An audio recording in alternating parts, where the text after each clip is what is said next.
മരണപ്പെട്ട ആനക്കുട്ടിയുടെ അരികിൽ നിന്ന് മാറാതെ അമ്മയാന തട്ടിവിളിച്ചും തുമ്പിക്കൈ കൊണ്ട് എടുത്തുയർത്താനും ശ്രമം. നിറഞ്ഞൊഴുകുന്ന കണ്ണുകൾ വ്യക്തം.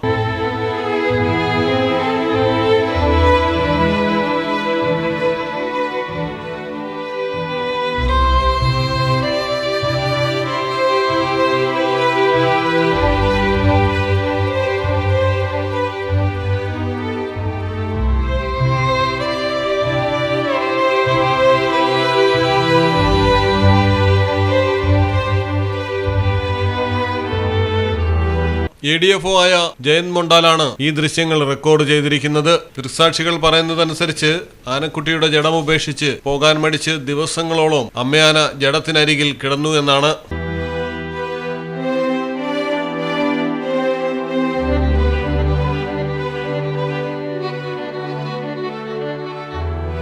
News desk Malayalam television. വിലയിലോ തൂക്കത്തിലോ കുറവില്ലാതെ പ്ലാറ്റിനം ആഭരണങ്ങൾ വിൽക്കുവാനും മാറ്റിയെടുക്കുവാനുമുള്ള സൗകര്യം. ഇത് മലപ്പുറം ജില്ലയിലെ പ്ലാറ്റിനം അംഗീകൃത ഷോറൂം. ഡയമണ്ട് പ്ലാറ്റിനം ആഭരണങ്ങളെ സ്നേഹിക്കുന്നവർക്ക് മിത്ര ഡയമണ്ട്സ്, താഴെപ്പാലം, തിരൂർ.